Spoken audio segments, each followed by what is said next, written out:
वो अकबर इलाहाबादी ने कहा था, उस दौर में तो हमारी गैरत ज़्यादा होती थी और फहाशी और यानी भी कम होती थी। उसने कहा कि मेरी नज़र बाजार में चलते हुए चंद बीवियों पर पड़ी, मैं तो फिर कौमी गैरत की वजह से ज़मीन में गड़ गया।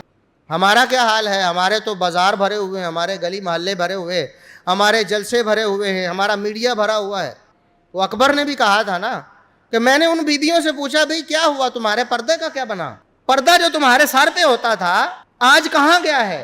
तो उन्होंने आगे से जवाब दिया कि वो मर्दों की अकल पे पड़ गया है, मर्दों की अकल पे पर्दा पड़ गया है, इसलिए हम बेपर्दा हो गए। मोहम्मद रसूलुल्लाह सल्लल्लाहु अलैहि वसल्लम के फरामीन की रोशनी में ऐसे शख्स को दयूस कहा गया है, बेगैरत कहा गया है, जिसके घर की खवातीन बेपर्दगी और बेहयाई और यानी फहाशी में मुलव्वस हो जाए। लेकिन हमें तो परवाह नहीं, इल्ला माशाअल्लाह 100 में से शायद कोई 1-2 घराने बचे होंगे आज के दौर में, वरना सारे घरानों के सारे मर्द दयूस बन चुके हैं।